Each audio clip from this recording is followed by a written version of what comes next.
Segera download Apa saja yang Quran disebut oleh Tadabbur, Al-Quran, dia meraih tafsir satu dalam kebaikan. genggaman Contoh, Anda. bulan Ramadan adalah bulan Al-Quran.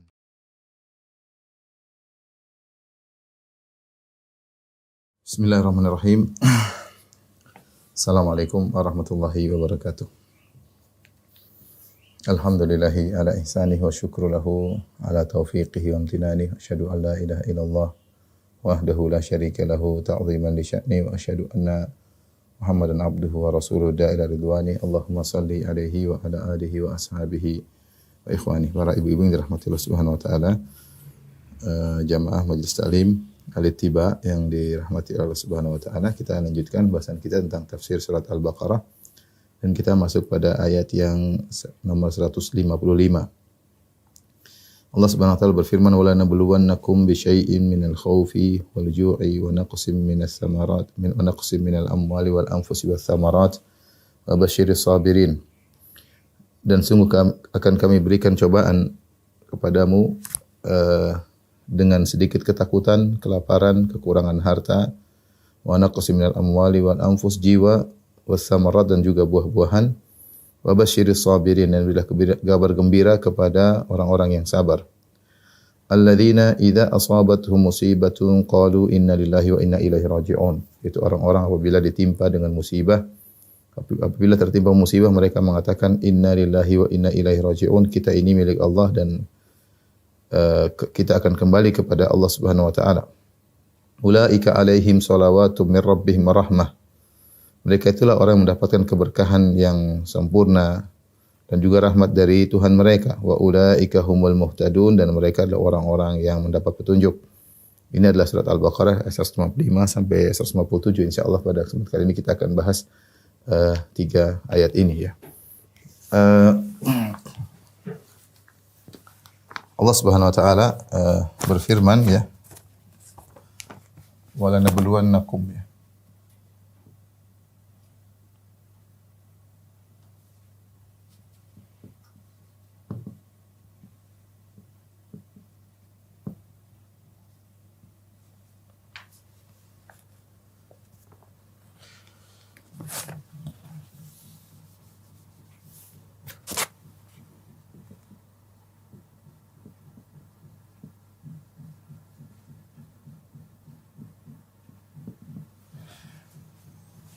Allah berfirman di awal ayat, "Walanabluwannakum."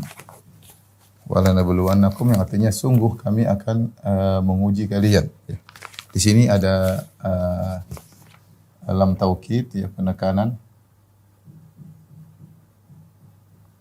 yang artinya sungguhlah. Kemudian walanabluwannakum di sini nun taukid, dan juga penekanan. Kalau kita artikan ada lam taukid, nun taukid, artinya dan sungguh-sungguh ya, sungguh-sungguh kami akan menguji kalian.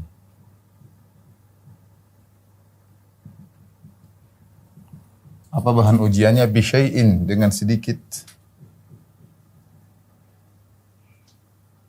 Perhatikan, dengan sedikit. Bisyai'in minal khawfi wal ju'i wa naqsin minal amwali wal anfusi was samarat. Al-khawf artinya ketakutan. Kemudian al-ju' artinya kelaparan. Ayat ini datang setelah firman Allah Subhanahu wa taala sebelumnya, ya ayyuhalladzina amanu ista'inu bis-sabri was-salat. Sebelumnya Allah Subhanahu wa taala menyebutkan ista'inu bis-sabri was-salat. Kata Allah, wahai orang yang beriman, jadikanlah sabar sebagai penolong kalian. Sebagaimana pernah kita singgung sebelumnya, sebagai penolong kalian. Innallaha ma'as sabirin, sungguhnya Allah bersama orang-orang yang sabar. Ya. Allah bersama orang-orang yang sabar. Setelah itu Allah sebutkan wala taqul liman yaqtalu fi sabilillahi amwat bal ahya'un walakin la tash'urun. Setelah itu Allah sebutkan wala nabluwannakum. Sungguh kami akan menguji kalian. Jadi sebagian ulama mengatakan setelah Allah menyuruh untuk bersabar dan Allah kabarkan bahwasanya Allah bersama orang yang sabar, Setelah itu Allah jelaskan tentang apa saja bentuk-bentuk ujian yang kalian harus sabarkan. Maka datanglah ayat ini, ayat nomor 155, yaitu Allah sebutkan. Ini jadi ayat kesimpulannya tentang apa sih model-model ujian yang harus kalian sabar darinya. Ya, jadi persiapan. Ya, di antara faedah yang bisa kita ambil di sini Allah mengatakan, sungguh kami akan menguji, kami akan. Jadi Allah mengabarkan akan ada ujian, untuk persiapan. Karena kalau seorang tidak siap-siap, tiba-tiba diuji dengan sesuatu yang dia tidak suka, ini berat bagi dia untuk menghadapinya. Maka dengan Allah katakan, walanabluwannakum, sungguh kami akan menguji kalian. Jadi seorang sudah persiapan terlebih dahulu. Ini faedah disebut oleh Al-Alusi dalam tafsirnya, Ruhul Ma'ani, ya. Sehingga seorang mempersiapkan dirinya untuk siap-siap menerima ujian. Dan ini konsekuensi kehidupan. Ya. Ini dalil bahwasanya ujian merupakan, ya, konsekuensi kehidupan. Artinya ujian itu sudah suatu kepastian. Tidak bisa seorang menghindar darinya. Suatu kepastian. Orang mau hidup dia pasti diuji. Kalau dia, makanya dikatakan kalau tidak mau diuji tidak usah hidup. Selama Anda mau hidup, Anda pasti diuji. Dan ujian itu berbagai macam modelnya. Inilah model-modelnya. Konsep ujian merupakan konsekuensi daripada kehidupan. Siapa yang mau hidup dia harus siap untuk diuji. Tidak mungkin seorang hidup tanpa ujian. Makanya Allah mengatakan, wa nabluwannakum, sungguh kami akan menguji kalian. Dan hikmahnya ya, disebut para ulama untuk membedakan antara yang imannya benar dengan yang salah dan yang dusta. Ini hikmah Allah mengharuskan demikian, ya. Ya. Makanya dalam ayat yang lain mengatakan alif lam mim ahasiban nas wa ayutraku ayyaqulu amanna wa hum la yuftanun. Wa laqad fatanna alladhina min qablihim fala ya'lamanna Allahu alladhina shadaqu wa la ya'lamanna al-kadzibin.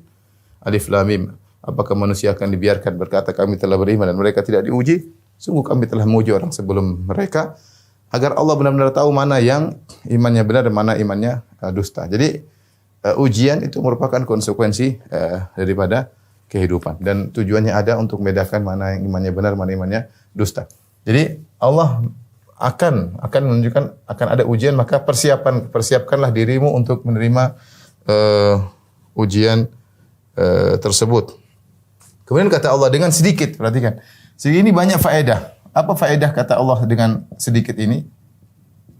Faedahnya banyak. Di antaranya, ya, yang diuji, yang jadi bahan ujian hanya sedikit.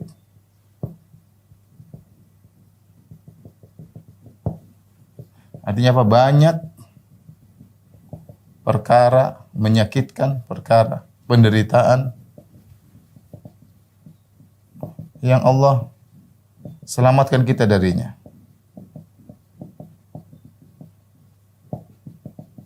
Banyak. Kita cuma diuji sedikit, tidak banyak, ya. Kemudian juga di antara faedahnya bahwasanya ada, ya, umat-umat terdahulu yang dibinasakan oleh Allah.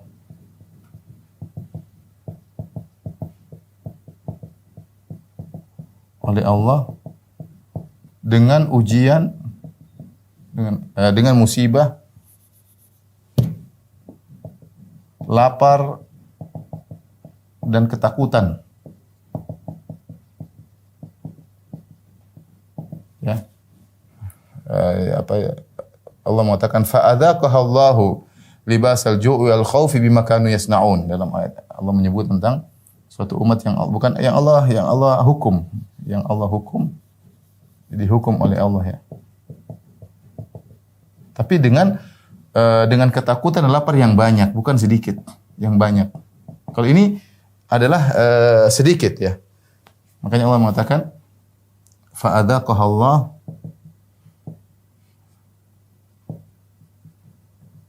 libasal ju'i wal khauf bima kanu yasnaun. Di sini ketika Allah ingin menjadikan kelaparan dan ketakutan sebagai hukuman, Allah mengatakan fa'adzaqahallah, Allah membuat negeri tersebut merasakan libas. Libas itu seperti suatu pakaian yang dipakai dalam bahasa Arab. Artinya benar-benar ketakutan dan kelaparan benar-benar merasuk dalam diri mereka, tidak bisa terlepaskan. Beda dengan ujian bagi orang yang beriman, ya Allah hanya mengatakan bisyai, dengan suatu sebagian sedikit ketakutan dan sedikit kelaparan. Ya. Sehingga Allah mengatakan sedikit. Yang ini menunjukkan bahwasanya ujian tersebut sebagaimana kata Syekh Sa'di, ujian tersebut ujian lapar ya, dan takut tersebut bukan untuk membinasakan, bukan untuk mematikan, membinasakan, tapi untuk membedakan antara iman yang benar dan iman yang salah ya. Jadi ketika Allah mengatakan bisyai, maka seorang tahu bahwasanya ujian tersebut bisa disanggup untuk dihadapi. Sanggup untuk dihadapi oleh seseorang. Ya, makanya Allah mengatakan walanabluwannakum, sungguh kami akan mengujikan bisyai'in, dengan sedikit. Ya, dengan sedikit minal khaufi, ketakutan dan kelaparan ya. Ini di antara faedah kenapa dikatakan dengan kata sedikit. Allah tidak mengatakan kami akan menguji kalian dengan ketakutan dan kelaparan ya, tapi sedikit saja ya. Tujuannya bukan untuk membinasakan, tapi untuk membedakan mana imannya benar, mana iman salah. Terus al-khauf wal ju'. Al-khauf ini ketakutan. Ketakutan banyak sebabnya ya. Kadang ketakutan berkaitan dengan ketakutan umum ya. Ketakutan ada dua model ya. Khauf ya. Ada yang umum, ada yang bersifat pribadi ya, atau person. Umum misalnya datangnya musuh ya. Datangnya musuh, menyerang. Misalnya di musim-musim jihad. Pribadi misalnya ketakutan terhadap sesuatu ya. Ketakutan bersifat pribadi.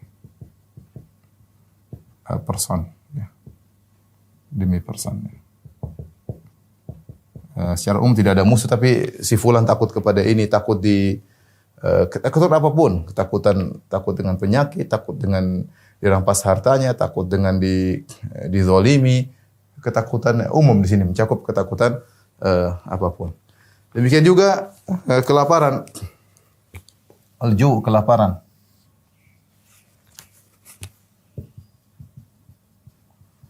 Kelaparan sebabnya banyak, disebutkan oleh Syekh Utsaimin rahimahullahu taala. Sebab-sebabnya di antaranya misalnya sedikitnya makanan. Ini ujian ya. Apalagi di daerah-daerah yang situ ada konflik, peperangan, maka makanan hanya sedikit. Sampai kita dengar bagaimana pertanyaan yang ditanyakan oleh sebagian saudara-saudara kita dari Suriah ketika peperangan lagi hebat ya, sampai mereka bertanya, bolehkah kita makan bangkai anjing ya. Jadi sudah bangkai anjing pula ya. Tapi enggak ada makanan lain. Diuji dengan kelaparan ya. Makanan sedikit. Ya seperti mungkin kalau zaman dulu musim kemarau ya. Seperti musim kemarau. Ya. Paceklik ya dan lain-lain ya. Sedikitnya makanan. Bisa juga bukan sedikit makanan, tapi sedikit uang untuk membeli makanan. Ya, dan ini masih ada sampai zaman sekarang. Mungkin kita makan dengan nyaman, mungkin bahkan kekenyangan, makanan kita bertumpuk. Tapi sebagian orang sekitar kita kelaparan ya. Sampai saya tinggal di Jakarta, istri saya pernah cerita dia ke supermarket, kemudian ada orang kakak adik cari makanan, ngais-ngais makanan di tong sampah ya. Ada yang dapat ini dia laporkan, ada yang dapat bekas roti dia kasih tahu kakaknya. Jadi makanan banyak, di toko banyak, duit nggak ada. Mau beli tidak mampu. Ya. Itu banyak orang-orang seperti di sekitar kita. Sebagian kita juga demikian ya. Makanan banyak tapi nggak ada uang untuk membeli makanan tersebut. Kemudian juga bisa jadi kelaparan disebabkan karena sakit sehingga tidak bisa makan. Ada orang seperti ini, dia makanan banyak, duit banyak, tapi sulit untuk makan. Sulit untuk makan. Kenapa sakit? Makan ini nggak boleh, makan ini nggak boleh. Kalau makan banyak dia muntah-muntah. Ya. Saya pernah ada kawan cerita bagaimana dia, ya, kawan ya, dia cerita saya berulang-ulang berapa kali cerita sama saya. Artinya dia miliarder, duit banyak ya, tapi pernah sakit. Di mana dia nggak boleh makan banyak, ya. Dia nggak boleh makan banyak. Sehingga hanya boleh makan nasi putih sedikit dengan air putih juga yang semuanya sudah tertakar. Sehingga ketika dia tahu bahwasanya duit yang dia miliki banyak tidak ada manfaatnya dan dia sakit sekitar setahun seperti itu. Ini contoh, lapar dia rasakan dia. Dia sulit tidur, tidak bisa makan. Kenapa? Karena penyakit. Sehingga kelaparan ini adalah suatu hal yang menyakitkan ya. Bagi orang yang pernah merasakannya ya. Itu adalah ujian tersendiri. Makanya Nabi SAW ketika menyebutkan tentang amalan yang paling dicintai oleh Allah Subhanahu Wa Taala, Allah mengatakan, Nabi SAW mengatakan, "Wahabul amali ilallah sururun tudkhilu ala qalbi muslim." Amalan yang paling dicintai oleh Allah adalah rasa bahagia yang kau masukkan dalam hati seorang muslim. Dan kata Nabi, "Au tatruda anhu ju'an," atau kau hilangkan, kau usir kelaparan dari perutnya. Artinya kau kasih makan. Ya, makanya dalam Al-Quran banyak sekali Allah menyuruh untuk memberi makan. Karena kelaparan itu perkara yang bi'sal dhaji', adalah teman tidur yang paling tidak enak. Orang tidur kelaparan itu tidak enak. Ya. Yang bisa mengetahui adalah orang yang pernah merasakannya. Ya. Kelaparan, tidak ada makanan, mau minta malu. Ya. Dan ada orang seperti itu. Maka dalam Al-Quran banyak. Aw it'amun fi yaumin dhi masghabah. Kau beri makan di musim orang kelaparan. Ya. Rasulullah mengatakan, ya ayuhan nas, ya, afsus salam wa at'imut ta'am. Dalam hadis kata Rasulullah SAW pertama kali sampai Madinah, kata Nabi, wahai manusia sekalian, tebarkanlah salam, berilah makanan. Kenapa? Banyak orang kelaparan. Masih banyak saudara-saudara kita yang kelaparan. Oleh karenanya ini ujian. Dan inilah ujian tersendiri. Setelah itu Allah Subhanahu Wa Taala menyebutkan setelah itu, wa naqsim minal amwali wa anfusi wa samarat. Ya. Lanjutkan. Ayat selanjutnya. Wa naqsim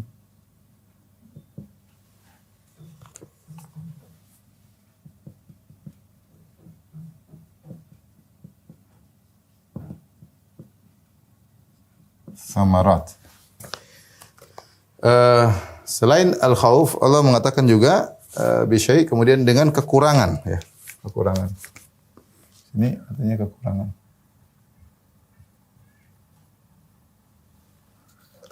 Al-amwal harta, al-anfus artinya jiwa, was-samarat artinya buah-buahan.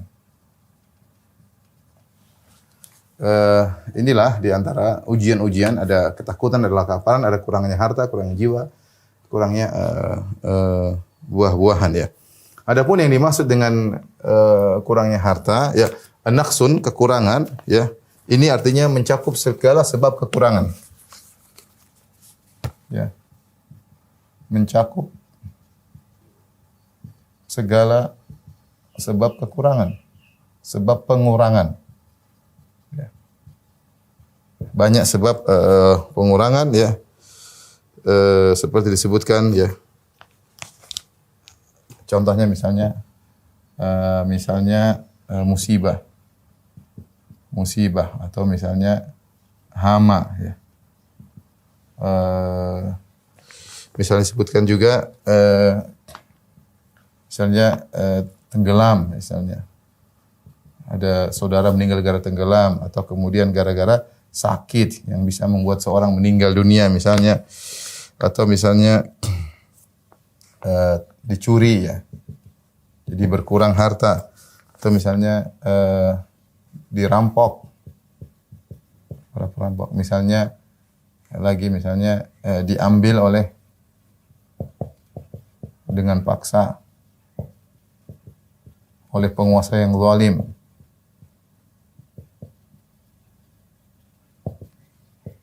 Misalnya banyak hal yang menyebabkan berkurang. Intinya apa saja sebabnya? Di umum, di sini umum. Wa naqsin. Dengan pengurangan di sini umum, mencakup apa saja yang bisa menyebabkan harta atau jiwa atau buah-buahan berkurang. Bisa jadi musibah ya.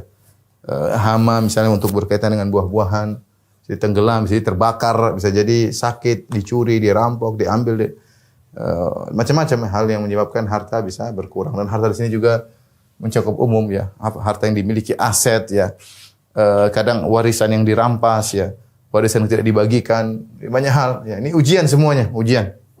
Kalau anfus jiwa sini mencakup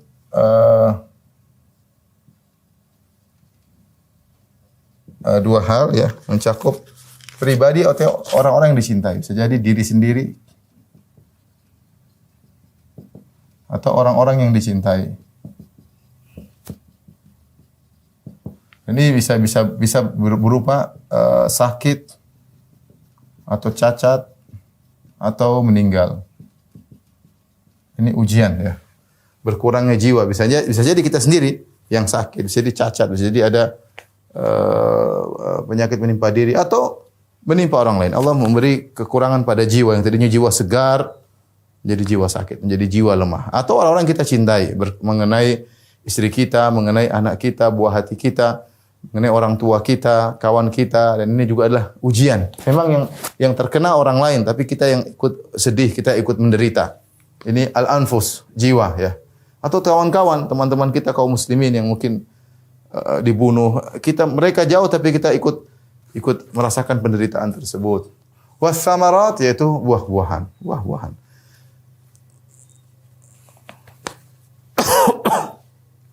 Baik. Inilah beberapa model-model musibah ya. Orang ulama mengatakan 5 model musibah. Ketakutan, kelaparan, harta, jiwa dan buah-buahan. Dan ini biasanya hal-hal yang dekat dengan kita. Kalau enggak diberi ketakutan, kelaparan, berupa kekurangan harta, jiwa atau buah-buahan ya. Diriwayatkan bahwasanya Syekh Utsaimin dinukil oleh sebagian ulama.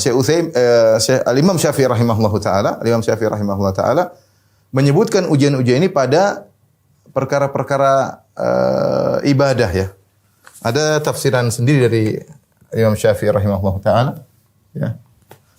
Disebutkan oleh Al-Alusi rahimahullahu taala, Imam Syafi'i berkata, saya lupa Imam Al-Alusi atau Ibnu Asyur dalam Tahrir wa Tanwir. Tapi saya ingat saya di Al-Alusi itu di Ruhul Ma'ani, Imam Syafi'i mengatakan bahwasanya yang dimaksud dengan al-khauf, kata Imam Syafi'i, al-khauf, ketakutan adalah takut kepada Allah.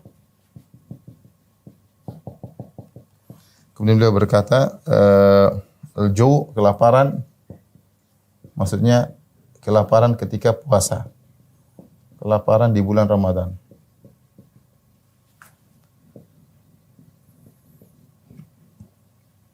Kemudian beliau mengatakan lagi misalnya kurangnya harta, naqsun minal amwal, kurangnya harta dengan zakat dan sedekah. Dengan zakat dan sedekah-sedekah.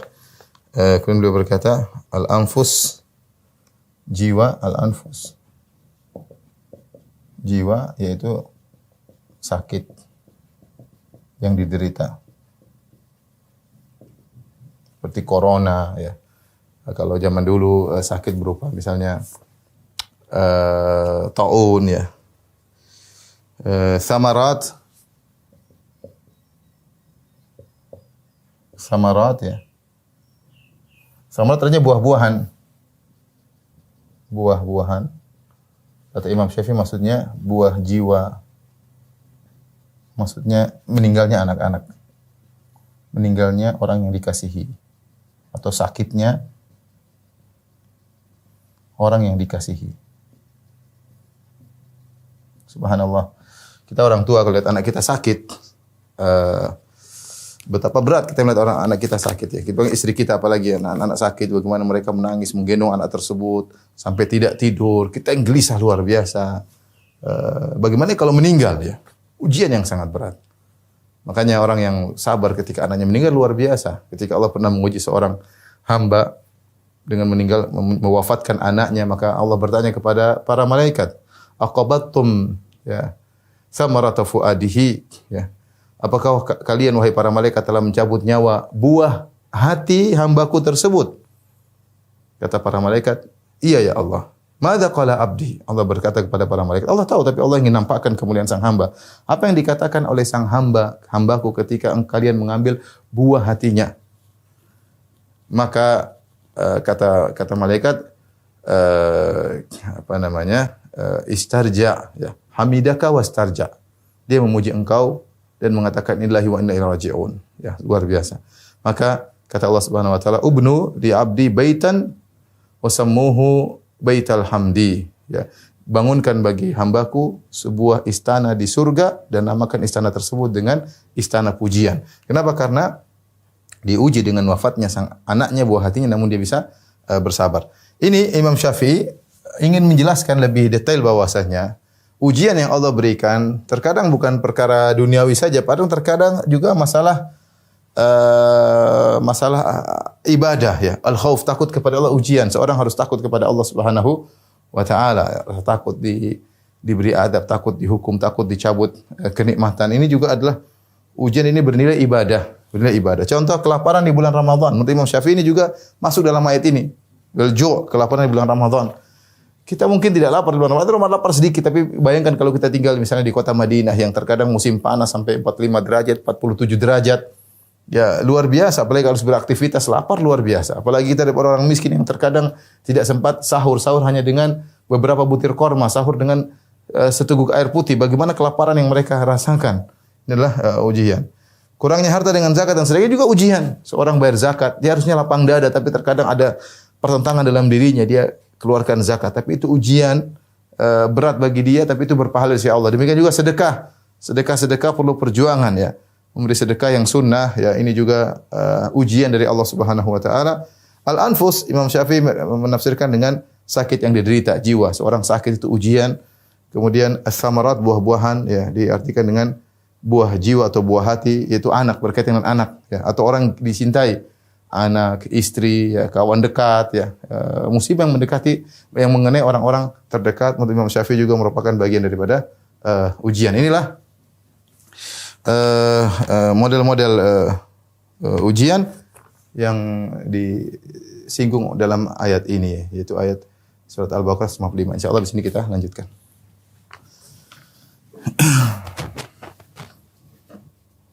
Setelah itu Allah berfirman, wa basyiris sabirin, ayat 155 masih terakhir, lanjutannya terakhir, wa basyiris sabirin, berilah kabar gembira kepada orang-orang yang sabar.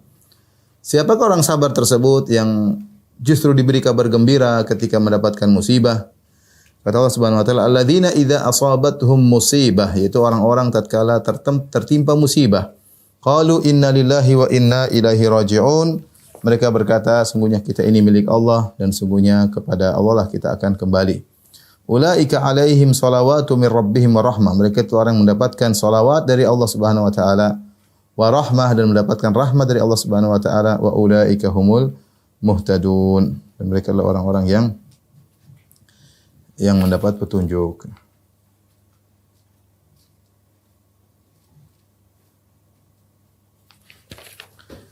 Allah Subhanahu wa taala berfirman, wa basyiris sabirin.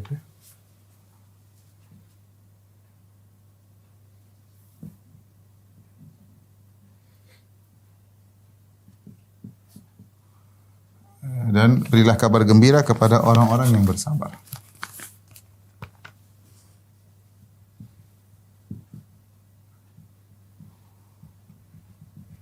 Kepada orang-orang yang bersabar.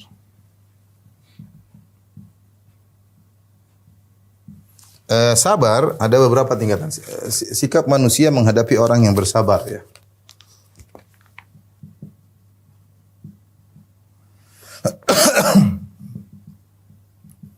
Dalam menghadapi musibah. ada beberapa tingkatan ya. Syekh Utsaimin rahimahullah menyebut dalam tafsirnya tingkatan yang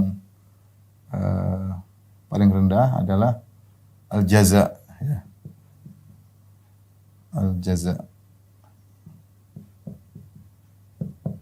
yaitu tidak sabar, meronta-ronta.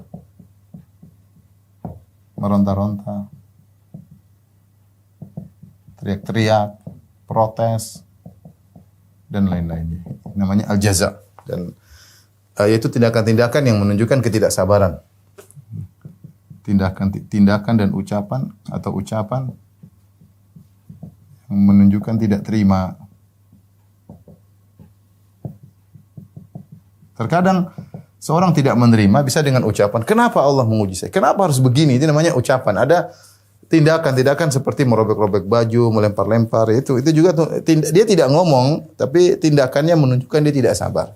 Makanya Nabi SAW mengatakan, laisa minna, bukan dari golongan kami. Orang tatkala terkena musibah, man darabal khududa wa syaqqal juyuba wa da'a bid'awal jahiliyah. Bukan dari golongan kami orang tatkala musibah dia memukul-mukul pipinya, merobek-robek bajunya dan berseru dengan seruan jahiliyah. Seperti sebagian wanita menarik-narik rambutnya. Ini tindakan tapi menunjukkan tidak sabaran. Kalau dari suara seperti ungkapan atau kemudian ratapan, makanya an-naihah atau niyah dosa besar. Niyah meratap orang yang sudah meninggal dosa besar karena menunjukkan tidak terima dengan keputusan Allah Subhanahu wa taala. Ini dosa tentunya. Ini hukumnya dosa, ya. Berdosa. Ya. Dia dapat 2 musibah. Terkena 2 musibah. Terkena 2 musibah. Pertama, musibah yang dihadapi, musibah dunia. Yang kedua, dosa. Ya. Hati semakin perih, ya. Ya, hati semakin perih. Dia dapat 2 musibah. Taib, yang kedua, ini tingkat pertama. Kemudian yang kedua adalah sabar. As-sabar, sabar. As-sabar artinya menahan, ya secara bahasa artinya menahan. Menahan apa? Menahan dari tindakan dan ucapan, tindakan atau ucapan yang menunjukkan protes, menunjukkan tidak terima, tidak menerima takdir Allah. Adapun gerundel dalam hati itu ada muncul, tapi dia tahan diri. Itulah sabar. Ustaz, saya merontak dalam hati tapi saya tahan. Itulah sabar, itulah pahala. Pahala sedang berjalan ketika Anda sedang bersabar. Memang berat. Masalah sabar ini teori gampang, tapi prakteknya sulit. Ya. Betapa banyak kita bisa teori tapi sama anak sendiri tidak sabar, sama istri tidak sabar, sama suami tidak sabar, sama pembantu tidak sabar, sama orang dekat enggak sabar. Sama majikan tidak sabar, sama pegawai tidak sabar, sama orang tua kadang tidak sabar. Kita terkena penyakit sedikit tidak sabar, kita diganggu sedikit tidak sabar, ya. Jadi tidak bisa nahan diri. Jadi as-sabar artinya menahan, yaitu menahan tindakan ucapan yang menunjukkan tidak menerima takdir Allah. Ya, ini siapa yang melakukan tindakan atau ucapan yang menunjukkan tidak terima takdir Allah berarti dia tidak sabar. Ya. Kemudian yang berikutnya yang lebih tinggi lagi, maka ini dapat 2 pahala ya. Mendapat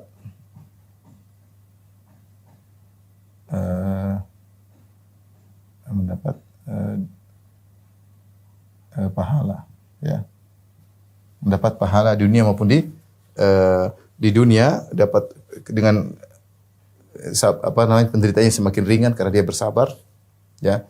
Yang kedua dia dapat pahala di akhirat nanti sebagaimana disebutkan dalam Al-Qur'an ya. Dia dapat dunia dan akhirat, dapat ganjaran pahala di dunia dan di akhirat ya. Kemudian yang ketiga ulama mengatakan ar-ridha. Rela ya. Ridha. Ridha itu apa ya? Apa namanya? Ridha ya. Ridha. Sudah jadi bahasa Indonesia ya. Ridha. Apa bedanya ridha dengan sabar? Kalau ridha yaitu dia menghadapi seperti tidak menghadapi dengan tenang. Seperti tidak sedang tidak kena musibah.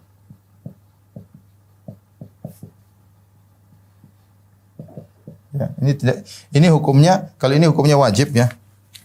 Ini hukumnya wajib. Kalau ridha hukumnya sunnah, tidak sampai wajib ya. Tidak sampai wajib. Dia ridha, ya, dia santai aja, dia ridha. Artinya dia rela dengan itu semua Allah berikan.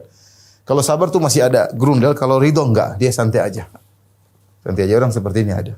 Ya dapat musibah ya udahlah. Santai aja. Tidak, maksudnya kalaupun ada gerundel sangat kecil, dia ridha. Ini kena musibah, ini kena musibah, ini kena, dia ridha. Yang lebih hebat daripada ini, tapi ini sangat sulit, yaitu syukur.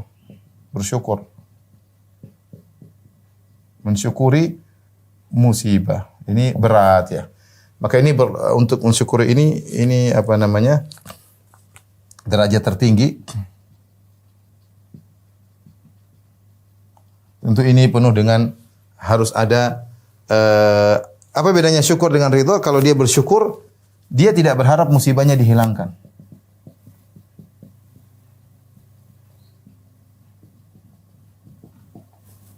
Musibahnya dihilangkan. Dia santai aja ya. Dia artinya kalau Allah lanjutkan musibah tersebut, dia tetap bersyukur. Itu bedanya.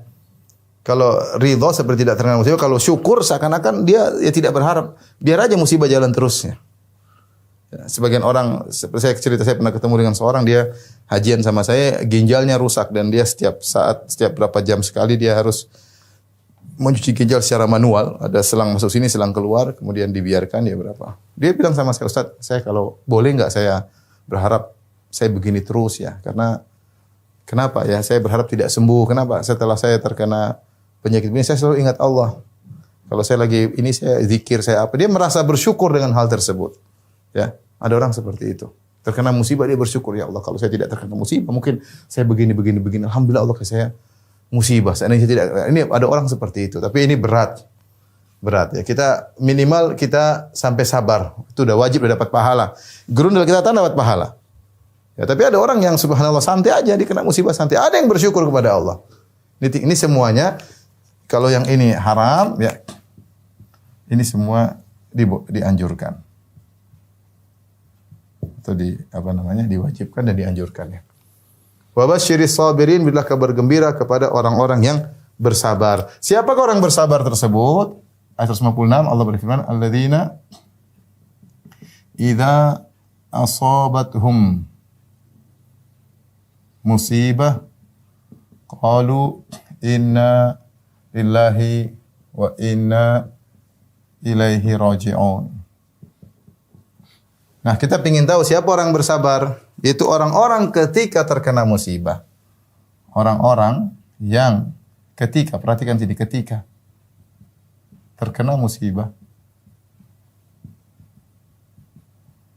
mereka berkata, inna lillahi wa inna ilaihi raji'un. Inna lillahi wa inna ilaihi raji'un.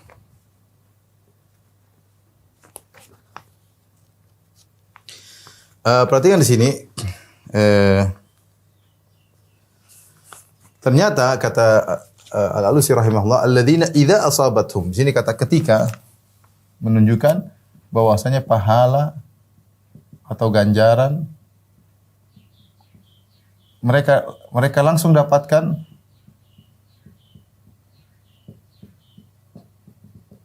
ketika terkena musibah. Ketika sedang terkena musibah. Jadi bukan ganjarannya, bukan muncul nyusul belakangan, bukan. Bukan ganjaran nyusul belakang, tidak. Ketika terkena sedang diuji, itu langsung dapat pahala. Tapi syaratnya apa? Ketika diuji langsung mengucapkan inna lillahi wa inna ilaihi raji'un. Ya. Makanya mereka langsung dapat pahala. Dan ini sama seperti sebagaimana sabda Nabi sallallahu alaihi wasallam,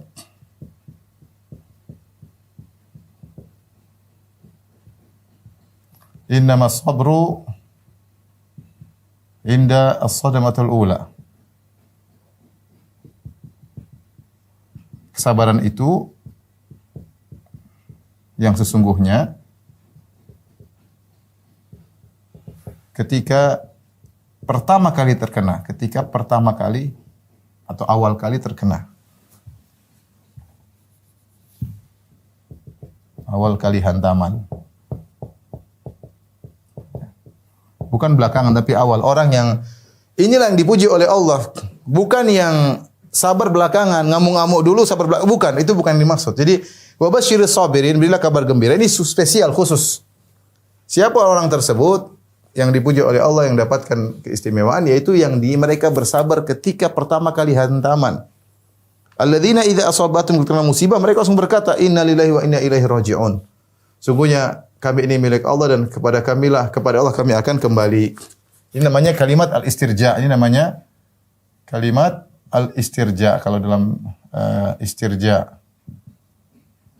Istirja. Yang artinya kami milik Allah, kami ini milik Allah dan kepadanya kami kembali dan hanya kepadanya kami kembali. Nah, apa makna faedah dari kalimat ini? Faedah kalimat istirja. Jadi kita karena tujuannya bukan hanya ucapan tapi ada perenungan. Ya. Perhatikan ya. Tujuannya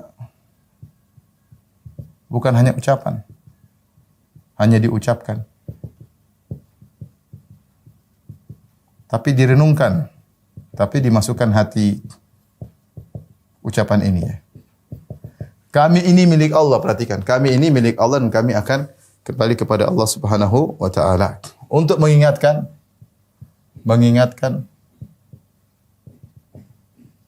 tujuan kita diciptakan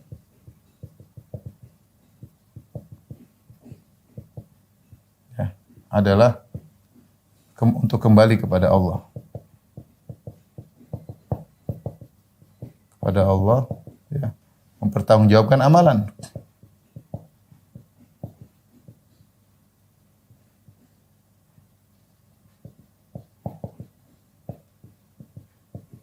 Kalau orang ingat inna lillahi kita akan kembali kepada Allah, ringan bagi dia.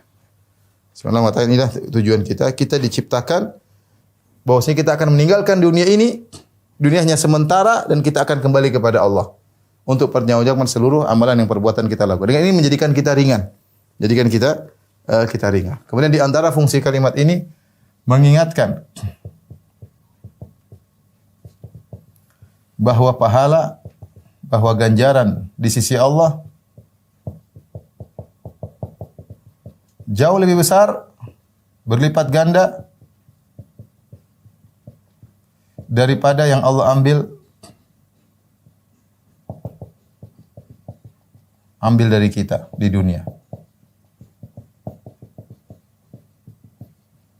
Ini kalimat ini fungsinya demikian di antaranya. Di antara fungsi kalimat ini, jadi kita tahu kita kembali kepada Allah untuk apa? Untuk mendapatkan pahala. Maka apa yang Allah ambil ini ada, memang sakit, memang sedih, tapi ingat apa yang Allah siapkan untuk kita lebih besar daripada apa yang Allah ambil dari kita. Berat memang harta diambil, harga diri terkadang diambil, dihancurkan oleh orang, dizalimi dan yang lainnya. Terkadang anak diambil, keluarga dekat yang kita isi diambil oleh Allah. Tapi kita tahu ini semua ada ganjaran besar daripada yang Allah ambil dari kita. Ini membuat seorang menjadi sabar ya. Di antaranya juga mengingatkan diri kita, harta kita, semua yang kita cintai milik Allah. Allah berhak mengambilnya, hanya titipan bagi kita.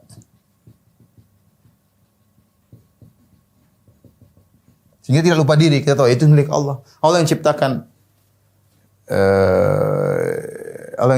apa yang semua ini ciptaan Allah, Allah mengambilnya kapan saja. Kalau misalnya seorang anaknya meninggal, ciptaan Allah, Allah ambil. Dia mau ambil lagi terserah, titipan sudah selesai, dia ambil.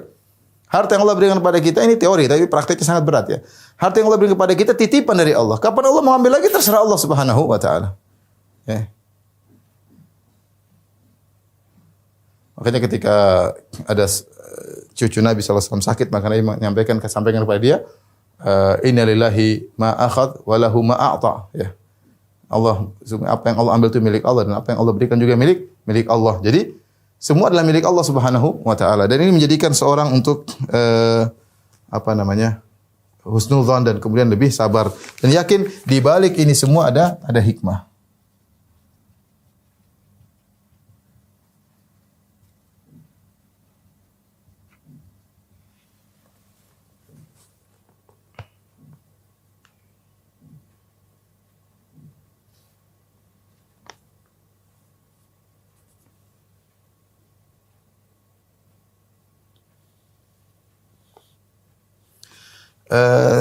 Sebagian ulama seperti Tahir bin Asyur ya, ketika mengatakan ini innalillah, kami ini milik Allah, dia mengatakan seakan-akan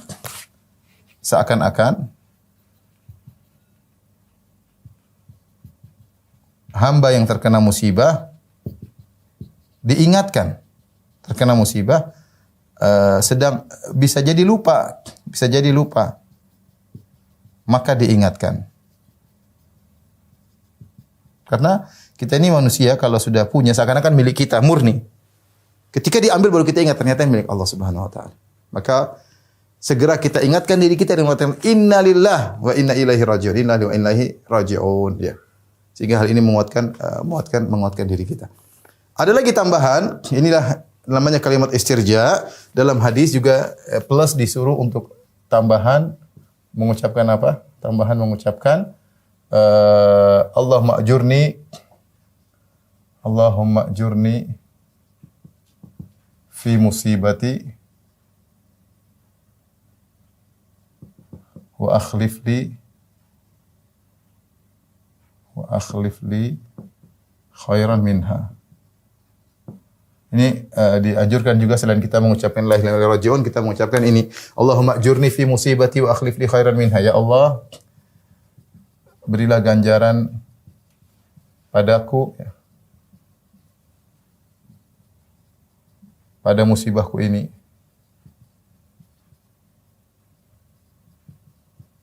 dan gantilah dengan yang lebih baik. Dengan yang lebih baik.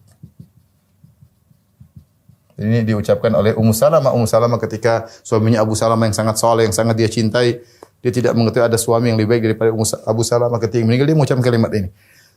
Allahumma ajurni fi musibati. Ya Allah, berilah aku pahala pada musibahku ini. Kemudian dia ingin mengucapkan wa akhlif li khairan minha, dan gantilah aku lebih baik. Dia ragu-ragu mengucapkannya. Dia bilang man ahsanu min Abi Salamah. Siapa yang lebih baik pada suamiku?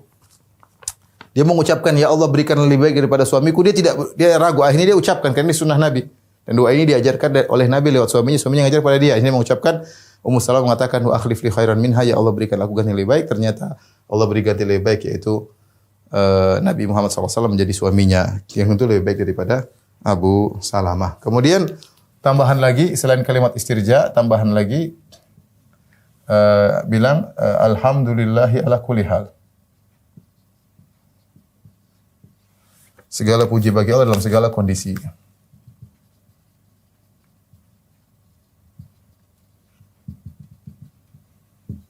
Dalam segala kondisi. Kalimat ini alhamdulillah ala kulli hal dalam segala kondisi untuk mengingatkan kita untuk mengingatkan di balik musibah ada hikmah ya. Ibu yang dirahmati Allah Subhanahu wa taala ya. Ini mengingatkan di balik musibah ada ganjaran. Di balik musibah ada ganjaran kalau bersabar dan diganti dengan lebih baik. Jika seorang insya Allah ketika terkena musibah langsung sebelum kata-kata yang lain dia ucapkan 3 kalimat ini, dia mengucapkan innalillahi wa inna ilaihi raji'un, alhamdulillah ala kulli hal, kemudian Allahumma ajurni fi musibati wa akhlif li khairan minha, insya Allah dia kuat. Allah akan meneguhkan hatinya. Kita ini hati ini kita lemah. Kalau Allah tidak ikat hati kita, kita sulit untuk bisa tegar. Tapi kalau kita ucapkan katakan dengan kita sekadar bukan ucapan, kita renungkan, ya maka musibah bisa saja menimpa kita. Dari anak-anak, dari istri, dari suami, dari tetangga, dari orang tua, banyak musibah bisa dari banyak sisi mengenai kita. Maka langsung mengatakan innalillahi wa inna ilaihi raji'un. Ya Allah, kita ini milik Allah, kita akan kembali kepada Allah. Allahumma ajurni fi musibati hadhi. Kemudian wa akhlif li Allahumma ajurni fi musibati wa akhlif li khairan minha. Ya Allah berikan aku ganjaran dan gantilah dengan yang lebih baik, maka insyaallah kita kokoh.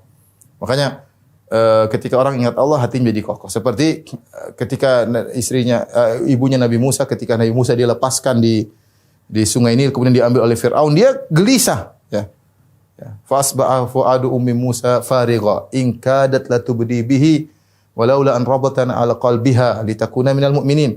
Kata Allah, hatinya menjadi kosong ketika dia tahu Musa yang kecil diambil oleh keluarga Fir'aun. In kadat latubdi bihi, hampir dia cerita, ini anak saya. Laula an rabatna ala qalbiha, kalau bukan kami teguhkan hatinya. Jadi kalau kita baca kalimat ini, Allah akan tegarkan hati kita. Sehingga kita beriman, sehingga kita bisa kuat ya. Wa rabatna ala qulubihim idh qamu faqalu rabbuna rabbus samawati. Seperti Allah sebutkan dalam pada pemuda-pemuda Al-Kahfi, Allah mengatakan wa rabatna ala qulubihim, kami kokohkan hati mereka. Jadi hati ini perlu diikat oleh Allah, dikokohkan. Di antaranya dengan mengucapkan 3 kalimat ini. Taib, ayat terakhir yang kita sampaikan, kata Allah Subhanahu wa taala, ulaika alaihim salawatu mir rabbihim wa rahmah. Mereka itulah orang-orang yang mendapatkan salawat dari Rabb mereka, wa rahmah, dan juga dapat rahmat. Wa ulaika humul muhtadun, dan mereka adalah orang-orang yang mendapat hidayah. Apa maksudnya salawat dari Rabb? Orang yang sabar dikasih salawat dari Rabb. Ada khilaf di kalangan para ulama. Ada yang mengatakan salawat maksudnya adalah tazkiyat wal maghfirat. Salawat, dan ini disebutkan oleh sebagian ulama tafsir, tazkiyat wal maghfirat itu Allah memberikan kesucian dalam hatinya karena dia bersabar, imannya semakin bertambah, diberi kesucian oleh Allah Subhanahu wa taala, hatinya semakin kuat ya, dan itu faedah dari kesabaran. Wal maghfirat maksudnya Allah akan berikan ampunan. Dia bersabar, argo ampunan jalan terus, ya. Dan pahala sabar luar biasa. Innama yuwaffas sabirun ajrahum bighairi hisab. Sungguhnya orang yang bersabar pahalanya berjalan tanpa hisab. Ini sebagian ulama pendapat ini. Sebagian ulama mengatakan yang dimaksud dengan solawat adalah pujian Allah. Pujian Allah kepada sang hamba di hadapan para malaikat, ya. Solawat mir rabbi, Allah muji hamba ini di depan malaikat. Seperti tadi ketika Allah mengatakan kepada para malaikat, hal qabattum samarata fuadihi, kalian telah mengambil buah hati hambaku. Kata malaikat, iya. Apa yang diucapkan oleh hambaku? Hamidaka wastarja, dia memujimu dan dia mengatakan la ilaha illa rajiun. Ini menunjukkan Allah muji hamba di depan malaikat. Lihat bagaimana Allah puji hamba. Jadi salawat maksudnya pujian-pujian Allah kepada hamba ini di hadapan para malaikat. Luar biasa Allah memuji sang hamba di hadapan para malaikat. Wa rahmah adalah kasih sayang dari Allah Subhanahu wa taala. Kasih sayang dari Allah Subhanahu wa taala. Wa ulaika humul muhtadun, dan mereka itulah humul muhtadun, orang-orang yang mendapat hidayah. Mereka orang yang mendapat hidayah, ya. Yang seakan-akan di sini ada hum di sini dhamirul fasl, seakan-akan membatasi, yang lain tidak dapat hidayah. Artinya benar-benar mereka dapat hidayah yang banyak. Orang yang bisa bersabar itu benar-benar orang yang dapat hidayah. Kenapa? Karena sebagian orang tatkala terkena musibah dia segera berontak ya, protes dan yang lainnya, melemparkan kesalahan kepada mencari kambing hitam dan macam-macam ya. Mereka ini tidak, mereka dapat musibah-musibah yang menimpa mereka tidak menggoyangkan mereka ya, sehingga mereka benar-benar dapat hidayah. Karena tidak semua orang bisa seperti itu. Ada orang teori gampang, kita teori tentang sabar, tapi kita ketika diuji nggak bisa. Berarti kita belum dapat hidayah untuk masalah ini, hidayah yang luar spesial. Maksud saya ini hidayah spesial. Sampai Allah mengatakan wa ulaika hum, mereka itulah yang hanya mendapat hidayah, maksudnya hidayah spesial bagaimana bisa tegar di hadapan ujian-ujian kehidupan. Lihatlah bagaimana kaum Nabi Musa ketika mendapatkan ujian, mereka melemparkan sebab kepada Nabi Musa, mencari kambing hitam, ya. Wa in tusibhum sayyi'atun yatayyaru bi Musa wa man ma'ah, ya. Kaum Firaun dan pengikutnya, ya, atau orang yang di zaman Nabi Musa ketika mereka dapat musibah, keburukan, yatayyaru bi Musa wa man ma'ah, kata mereka ini gara-gara Musa dan orang-orang yang bersamanya kita terkena kesialan. Kata Firaun dan bala tentaranya, ya, penduduk Mesir, suku Akbat, mereka menganggap demikian. Jadi ketika dapat musibah, cari kambing hitam, ya. Di sebagian orang seperti itu. Ini namanya tidak dapat hidayah. Cari musibah gara-gara kamu istrinya disalahkan, anaknya disalahkan. Salahkan dirimu sendiri dan kembali kepada Allah, tegar, ya. Demikian juga perkataan orang munafikin kepada Nabi, kata Allah, wa in tusibum sayyi'atun yaqulu hadhihi min indik. Kalau mereka terkena musibah, mereka mengatakan ini gara-gara engkau wahai Muhammad. Mereka melemparkan kesalahan. Mereka tidak dapat hidayah, tidak dapat hidayah. Oleh karenanya orang bersabar ini orang spesial, ya. Sehingga Allah mengatakan ulaika itu, mereka itulah, ulaika itu dalam bahasa Arab artinya kata tunjuk jauh. Seakan-akan jauh. Ulaika, mereka itulah. Kata para ulama, kenapa digunakan kata tunjuk jauh untuk menunjukkan tingginya kedudukan mereka. Seperti firman Allah, "Dzalikal kitab." Kitab itulah, padahal Al-Qur'an di depan. Allah tidak mengatakan kitab ini, tapi Allah mengatakan kitab itu. Ini metode uslub bahasa Arab untuk menunjukkan tingginya kedudukan kitab tersebut. Makanya Allah mengatakan dzalikal kitab, kitab itulah. Seperti ulaika, mereka itulah, ya. Itu menunjukkan kedudukan mereka yang tinggi. Jadi sabarnya adalah ibadah yang luar biasa. Di antara hal yang sangat membantu kita untuk bisa bersabar, kita tahu sabar itu ibadah. Bukan cuma baca Quran, bukan cuma bersedekah. Kita bersabar, ya, dari ocehan orang, dari musibah yang menimpa, itu argo pahala jalan terus. Wallahu alam bisawab. Demikian saja. Tapi ini saja yang bisa saya sampaikan. Kurang saya mohon maaf. Insyaallah kita lanjutkan 2 pekan lagi. Wabillahi taufiq wal hidayah. Assalamualaikum warahmatullahi wabarakatuh. Subhanakallah bihamdika.